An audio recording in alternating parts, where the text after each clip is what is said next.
The stars were quiet the day the betrayal happened. Earth's ships had been fighting for years beside their allies. Humans were not the strongest species in the galaxy, but they were loyal, brave, and smart. They had sent their best soldiers, their best ships, and gave everything they could to the Galactic Alliance. They had no reason to think anyone would turn on them. But the betrayal came fast. On the edge of the Vega system, human ships were ordered to regroup with the Alliance fleet. They trusted the signal. They sent their fleet forward, with no fear. The human ships arrived at the meeting point, but what they found was not support. It was a trap. Laser fire lit up the space around them. It wasn't from the enemy they were all supposed to be fighting.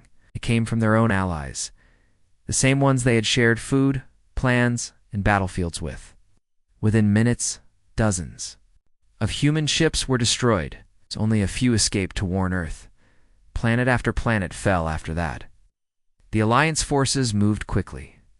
Human colonies were wiped out. Communication hubs were jammed. Supply ships were hijacked. Those who surrendered were taken as prisoners or left to starve. Humanity, which had once been a respected member of the Alliance, was now seen as a target to erase. Back on Earth, panic spread. Cities lit up with emergency broadcasts.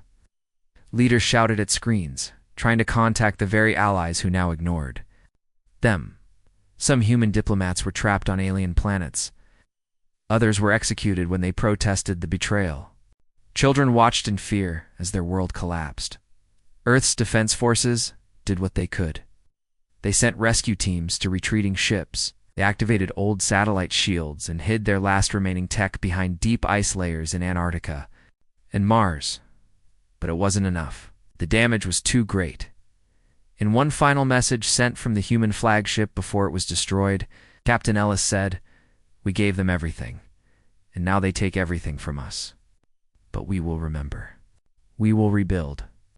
And then the signal cut out. The Alliance thought Earth would break completely. They expected humanity to beg for peace, to surrender, or to disappear into the dark. But Earth didn't fall. Instead, it went silent. Deep underground, in bunkers and caves, humanity began to plan. The betrayal had opened their eyes. They saw. Now that trust was a weakness in a galaxy full of politics and power. They had made a mistake thinking others would care about fairness or loyalty. A group of survivors formed a council of their own.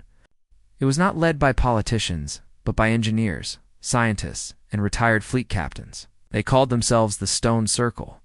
They knew rebuilding would take time. They were willing to wait. Across the planet, secret factories were built beneath the oceans. Researchers studied alien tech and improved it. They found new ways to cloak ships and bend gravity. Old satellites were turned into spy probes, listening to every signal the Alliance sent. Humans were no longer interested in playing fair. They had one goal. Now take back what was theirs, planet by planet. Earth's population changed too. The children who grew up during the betrayal were different. They didn't believe in promises from aliens. They believed in training, discipline, and silence. Every school taught survival and coding. Every adult worked to support the plan. Even artists painted warships and hidden planets, keeping the memory alive in hidden shipyards. New types of vessels were created. Small, fast, and nearly invisible. The first one launched without a name, just a number. It tested the outer zones and disappeared before sensors could catch it. It returned with maps, data, and recordings of alien fleets. The mission was a success. More followed. Years passed. The galaxy believed Earth was finished. They laughed in council chambers, telling stories about the fall of humanity. They renamed human colonies and took their resources. Some species even turned old human settlements into tourist sites, calling them ruins of a foolish race. But they had no idea what was coming. One night, in a dark sector of space near the rim, an old human colony, long thought destroyed, lit up again. Alien scanners picked up energy readings. They sent a small patrol ship to investigate. That ship never returned. A second one was sent. It arrived and saw something strange. The buildings, were not ruins anymore, they were restored. New lights, new walls, even defense turrets. Then they saw it. A single ship, black and sharp like a knife, floated above the colony. It had no name, no signal, and no sound. The alien crew tried to scan it, but their systems failed. They tried to contact it, but heard nothing, and then it vanished. When the patrol returned, they reported what they saw. Their leaders dismissed it, calling it a ghost, just human leftovers trying to scare them. But a few of the older officers began to worry. They had seen human tricks before. They remembered how clever humans were when they were desperate. On Earth, the stone circle met in silence. Their plan was almost ready. The fleet had grown, the people were united, and the time was near. They would not shout, they would not announce war. They would take one world, then another, then all of them. Not with pride, not with hate, just quiet, steady justice. Planet by planet. The sky over the hidden shipyard was filled with mist and silence. Deep under the icy surface of Europa, one of Jupiter's moons, hundreds of human engineers moved quickly through tunnels and metal corridors. Machines hummed softly. Lights blinked in quiet rhythm. Ships stood ready, sleek, dark, and deadly. The humans did not speak loudly. They didn't cheer or boast. They were focused. The stone circle had given the order. The time for waiting was over. Commander Leah Matthews stood in front of her squad. She had gray streaks in her hair and sharp eyes. She had lost her parents during the betrayal and grew up under the Earth's new way, quiet, disciplined, and strong. Now, she would lead the first strike. Our target is Veros 3, she said, pointing to a hologram. It was one of our colonies before the betrayal. It's now a mining planet under Alliance control. They think we're gone. We're going. To remind them that we're not. Her team nodded. Their ship, Shadowfire, launched silently from Europa's underground bay. It slipped through the ice, reached orbit, vanished into deep space using a cloaking system powered by gravity bending. A human invention built from scraps and stolen alien tech. As Shadowfire moved across the stars, the crew reviewed every detail. Maps, codes, signals. They knew where the enemy ships were, how the defense towers turned when the guards changed shifts. The mission wasn't just to attack, it was to reclaim. VE-ROS-3 was rich with minerals. Before the betrayal, humans had turned it into a self-sufficient colony. Families lived there, children studied under dome cities, and workers mined valuable resources. All that was taken when the Alliance turned on them. Now, only aliens lived there. Humans were erased from the records. Until now, Shadow WFIR arrived near the planet's edge and remained hidden in orbit. Using a small probe disguised as space debris, they sent a signal to the surface. It jumped between old human-made relay points, still buried under sand and rock. These relays activated deep programs coded by humans years ago as a backup plan. Power flickered across the surface. Hidden doors opened under a mining station and below. Old tunnels built by human engineers powered on for the first time in a decade. Commander Leah gave the signal. Within minutes, her team descended in drop pods, landing far from the alien cities. They moved through old paths, using the way, underground systems to reach key areas, power stations, control hubs, and defense turrets. Each target was taken swiftly. They disabled cameras. They blocked calls. No alarms went off. In less than 2 hours, the main power grid of Veros 3 went dark. Above the alien command center scrambled. Ships launched. Sirens echoed, but it was too late. The humans had already taken control of the defense towers and reprogrammed them to fire on alien ships. Orbital guns turned inward. Patrols were caught in confusion, some even firing at each other. When the Shadowfire decloaked, it sent one clear message to every screen on the planet. Veros 3 is ours again. Humans have returned. Do not resist. Panic spread. Many aliens evacuated. Some surrendered without a fight. They had never seen humans move like this, silent, fast. Unstoppable. Commander Leah walked through the main hall of the mining station. She looked at the old human flag, burned and torn, still hanging.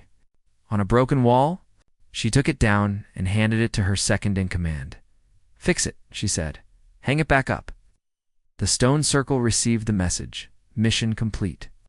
The first world had returned to human hands. Back on Earth, people watched in silence. As the news spread, no celebrations, no parties. Just quiet pride. The operation was a success. Humanity had taken its first step, but they didn't stop there, while the Alliance tried to understand. What happened on Veros 3, the humans struck again. This time, 3 ships attacked different targets at the same time: an old farming colony, a spaceport, and a fuel depot. Each strike was planned down to the second. No calls for help were heard. Each place fell without warning. The galaxy started to notice. On the council homeworld of Yelkara, leaders of the Alliance gathered in confusion. They shouted across the table, each blaming the other for letting humans rise again. They were destroyed. One of them yelled, "Clearly not." Another answered. Some wanted to send full fleets to Earth. Others feared starting another full war. But no one could agree on what to do. The humans were acting differently now. They weren't begging for peace or sending threats. They were just taking back what was theirs, planet by planet. One council member, an older alien named Shura, stood up. "We made a mistake," Shura said. "Humans do not forget, and they do not stop. We pushed them too far, and now we will all pay the price." Her words were ignored. But deep down, many council members felt the same fear. The human fleet was growing. They used old trade routes, hidden wormholes, and forgotten satellite codes to stay one step ahead. They never hit the same place twice. Their ships never showed names. Their soldiers never spoke to prisoners. The galaxy called them ghosts. Others called them shadows. But the truth was simple. They were humans, and they were coming. The planet Gelvar 9 was known for its strong defense. It had 4 moons, a thick energy shield, and 10 orbital cannons that circled above it like watchful eyes. During the war, it was used as a command post by the Alliance. After the betrayal, the planet became a symbol of the new power structure, a place where humans were once welcomed, but now banned. Commander Ryan Ellis stared at the star map inside his ship's silent storm. His jaw was tight and his voice calm. "This is the next one." His crew nodded. None of them questioned the decision. They all knew what Gelvarnin represented. It was more than a military base. It was the place where the Alliance held their first parade after turning on humanity. Footage of that celebration still existed. Laughing aliens walking over human flags, as if mocking Earth itself. But the humans were done watching old videos. They were ready to make new ones. The plan to take Gelvarnin wasn't about brute force. It was about timing, hacking, and using the enemy's pride against them. Deep in the asteroid field near the planet, hidden ships moved into place. These weren't warships. They were decoys filled with signal jammers and probe drones. They looked like broken rocks to anyone scanning from far away. At the same time, 2 human agents who had been planted years ago on Gelvar 9 activated their part of the plan. They were miners now, wearing Alliance worksuits, speaking alien languages fluently. But they were always human inside. One of them, Marla, entered the main control room disguised as a systems tech. While others ran checks, she inserted a small disk into the power grid terminal. Nothing happened at first, but within minutes. The planet's defense shield started to blink, then it dropped. Just for 2 seconds. That was enough. In those 2 seconds, Silent Storm and 4 other cloaked ships entered low orbit. They were completely invisible, running silent, with no lights or signals. The Alliance scanners didn't even see them pass by. Commander Ryan gave the order. Phase 2. Above, the orbital cannons began to turn slowly, then suddenly froze. Their systems were hacked from inside by the same virus Marla had uploaded. The cannons shut down. Backup systems tried to reset, but failed. An old human-made code had entered their cores. Something buried in the system from when humans helped design them years ago. On the ground, Alliance soldiers started to panic. Base alarms rang. Officers shouted over radios demanding answers. but their systems didn't respond. Then the skies opened. From above, small drop pods fell like shooting stars. They hit the ground fast, cracking open to release human squads. They moved like shadows' black armor, quick steps, no talking.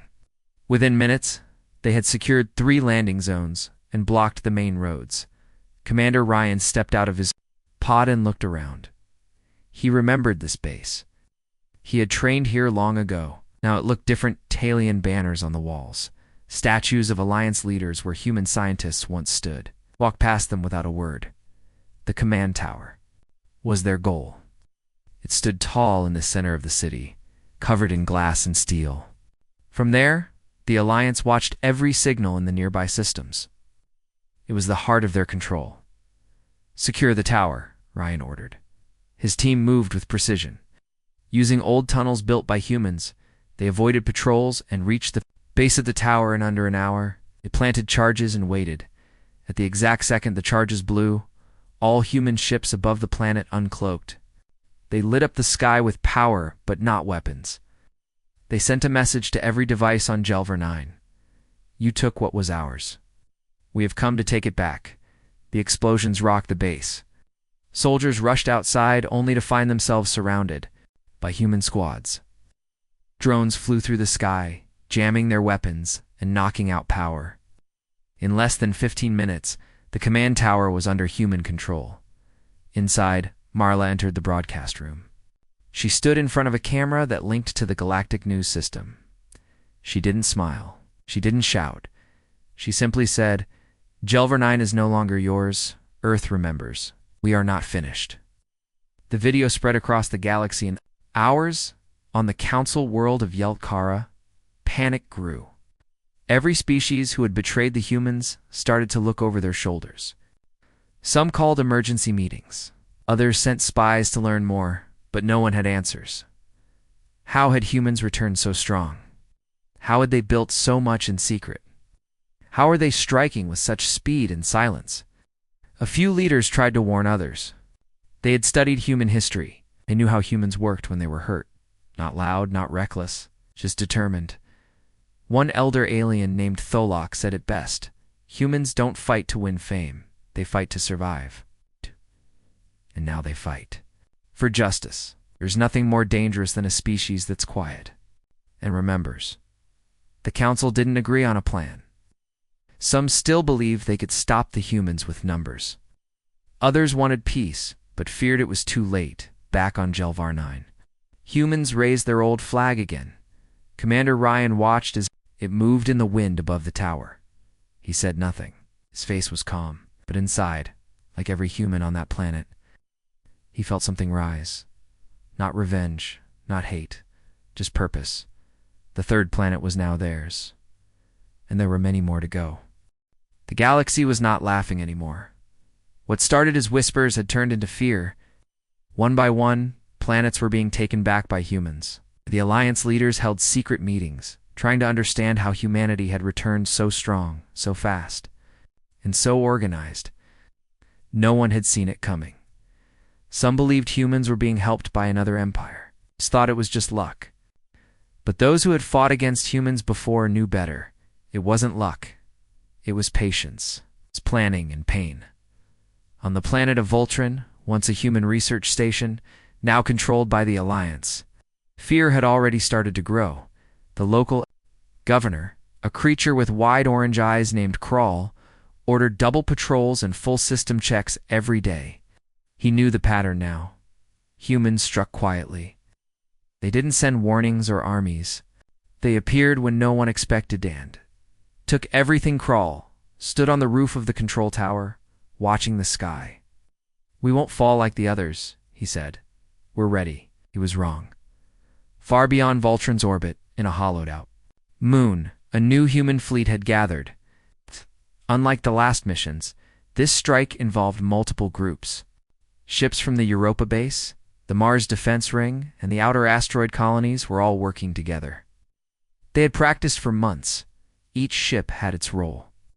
Each soldier knew their task. This time, the goal wasn't just to take the planet Tit, was to send a message to the entire galaxy. Commander, Alina Drake led the fleet. She had lost her brother during the betrayal and had waited 12 years to act. Now she stood on the bridge of the ship's silent oath, reviewing the final steps with her team. "We don't just take the station," she said. "We show them who we are, make it clear they started this, and we will end it. No noise. Mercy. No delays." The fleet launched in perfect silence. Cloaked under energy masks, they moved through hidden jump gates once built by humans during their Alliance years.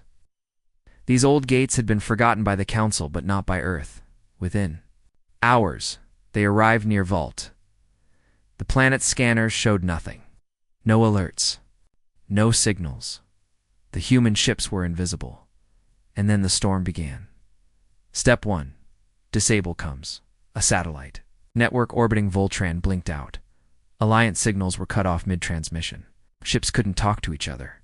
Even Krall's tower lost its feed. They thought it was a system error. Step 2. Control the skies. Small. Drone fighters uncloaked and knocked out every patrol ship one by one. No big explosions, just precise strikes to engines and weapons. Ships fell from the sky like stones, lighting up the night above the cities. Step 3. Take the command tower, Commander. Alina's team landed near the planet's poles and used old tunnels built by humans long ago to reach the base of the control tower. They planted signal blockers, shut down the security grid, and climbed silently to the top floors. Krall was in the main room when the power went out. His guards ran. Weapons drawn, but found only smoke and silence. The door opened. Commander Alina walked in with 2 soldiers.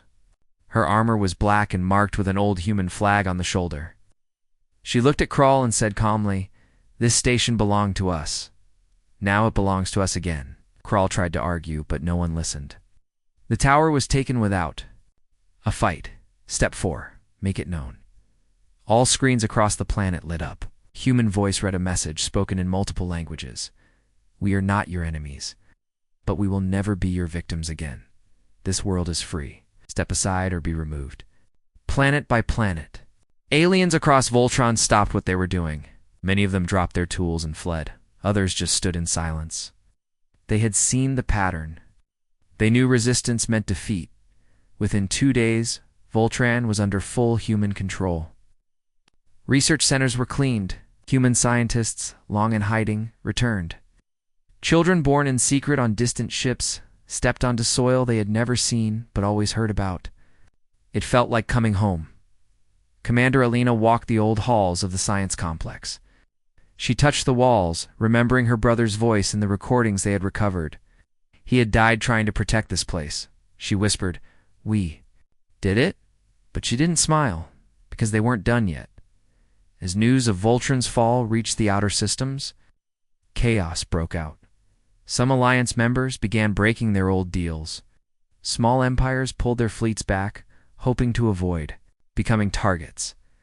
Others sent messages to Earth, offering peace talks. They received no reply. Earth wasn't interested in talks anymore. They wanted truth. They wanted justice. And they were getting both. Back on Earth, in the hidden council chamber of the stone circle, the room was quiet. Holograms showed every strike, every captured outpost, and every system map. The leaders, all once scientists, engineers, or commanders, watched without emotion. "They're panicking," said one of the council members. "Good," another answered. "Let them. What's the next target?" The lights in the room dimmed. A new map appeared.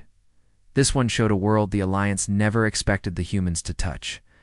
A place with fleets, walls, and the most powerful weapons in the sector. A place where the Alliance first ordered the betrayal. The stone circle didn't blink. They pointed at the map and spoke one word.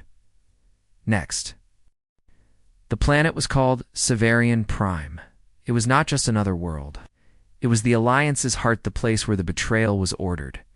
High towers of glass and steel rose into the sky, and warships hovered above like giant guards. Every council meeting happened there. Every decision that shaped the galaxy passed through that place, and now the humans were coming for it. No one believed they would dare. No one believed they could reach that deep into Alliance space, but the humans had done more than anyone expected. They had taken back lost colonies, destroyed enemy fleets, and shown no fear. And now, they were going to finish what had started years ago. In a large war room on Earth, the stone circle stood in silence. All eyes were on the final map glowing in front of them. It showed the defense layout of Severian prime shields, turrets, patrol routes, and command towers. Commander Leah, Commander Ryan, and Commander Alina were all present. They had led the last missions. They stood side by side, ready to lead the last one. "We won't destroy their capital," Leah said. "We'll take it. The way they tried to take ours. We'll send a message the galaxy can't ignore," added Ryan. "Double quotes, no more shadows," said Alina. "No more silence. It's time they will see us coming." The plan was simple but dangerous. They would not attack at night. They would not hide under cloaks. They would arrive at dawn. Bold, clear, and united. The human fleet launched from 3 hidden zone Zeropas, under Ice Base, the Mars Defense Towers, and an asteroid colony far beyond Neptune. They joined in. Deep space. Forming the largest human force ever created since the betrayal, ships of every shape and size flew together: stealth frigates, long-range destroyers, and heavy carriers. They were black, marked with small flags of blue and silver. On every hull, one message was painted: Earth remembers. As they neared Severian Prime, the Alliance reacted fast. Fleets scrambled. Turrets powered on. Leaders panicked and shouted orders into broken channels, but nothing stopped the humans. The first wave hit the orbital towers not with bombs, but with electromagnetic blasts. The towers shut down instantly. The second wave dropped, smoke, drones, and jamming signals across the sky. Within seconds, the planet's defense system was blind and deaf. Commander Leah's ship, Shadowfire, led the charge. She gave a clear signal. "To all teams, enter low orbit. Drop teams. Move." Our pods fell from the sky like stars. Inside them were soldiers trained since childhood sharp.com and loyal to one cause, justice. They landed in the Council's main city, taking control Of the streets, towers, and command hubs, one after another. No wildfire, no chaos. Every step was planned. Inside the Council building, panic broke out. Members tried to flee. Some tried to destroy records. But before they could, a team of human soldiers arrived at the doors. They entered slowly, without a single shot. The leader of the human squad, Captain Emery, stood before the Council chamber. He looked around at the tall, proud aliens who had once sat high and judged others. He didn't raise his voice. He didn't need to. "You made us your enemy," he said. "We only ever wanted peace, but you chose war. Now, we've taken back what was ours, and now we take the truth." Holograms appeared in the air files, videos, and transmissions saved by humans over the years. It showed everything: the betrayal plans, the secret meetings, the orders given to attack human fleets during the war. This time, the whole galaxy would see it. Across every star system, the message was sent. On every screen, from mining stations to luxury planets, the same words echoed: "This is what you did to Earth. And this is why Earth has returned." There was no anger in the voice, only truth. Millions watched. Millions learned the truth. Slowly, the galaxy began to change. Some former enemies sent messages of apology. Others offered supplies, help, and friendship. Smaller empires began to break ties with the Alliance. They didn't want to be next, not because they feared humans, because they finally understood Earth had never wanted to rule. Earth had only wanted respect. On Severian Prime, human flag was raised in the Council chamber. It didn't fly with pride. It flew with memory. Commander Leah looked out the window as the sun rose. "We lost everything once," she said, "but we got it back. Not with revenge, with unity." Commander Ryan nodded. "They thought they ended us. They just gave us purpose." Commander Alina added, "We didn't win because of power. We won because we refused to forget who we are." The war was over, not with an explosion, but with understanding. The humans left many of the alien leaders in place, but under watch. They didn't build prisons or burn cities. They built schools, hospitals, and communication towers to share the truth with every world, and the galaxy began to listen. Years past, Earth became a center of knowledge and balance. Its people continued to explore, to build, and to remember. The children who once grew up in bunkers now played in parks under peaceful skies. And the names of the fallen were carved into a wall that stood in the center of every human city, not to bring pain, but to remind them that peace must be protected. Planet by planet, they had taken back what was lost, and now, planet by planet, they were giving back something better: hope.